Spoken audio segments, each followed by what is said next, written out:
En fait, première des choses, il faut voir si on fait des revenus subséquents. Puis suite à ça, en fait, il faut voir, nonobstant, on va parler tout de suite après là, des impacts fiscaux, là, mais aussi, il y a des considérations légales qui vont faire en sorte qu'on va s'incorporer. Souvent, ça va nous donner une deuxième protection contre les créanciers. Ça va nous donner une protection légale aussi. Si la compagnie fait quelque chose, mais c'est elle qui est poursuivie et non pas toi comme individu qui met à risque ta famille, et ainsi de suite.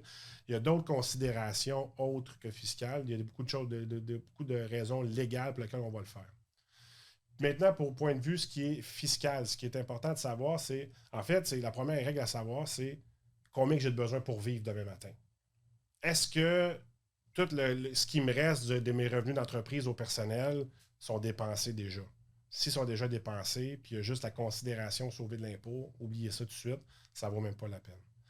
Suite à ça, quand on va voir qu'on va générer beaucoup plus que qu'est-ce qu'on a de besoin, là, ça peut devenir intéressant d'aller s'incorporer pour laisser de l'argent à la compagnie puis pouvoir la réinvestir à l'intérieur de la société pour faire grandir sa société et non pas l'avoir dans les mains puis s'imposer à des niveaux de revenus assez incroyables. Tu sais, quand on est rendu à payer du 53 % d'impôts à la fin de l'année parce qu'on n'est pas incorporé, pour ça d'argent qu'on n'a même pas de besoin, qui pourrait servir au développement de l'entreprise, ben on est probablement mieux de s'incorporer à ce niveau-là.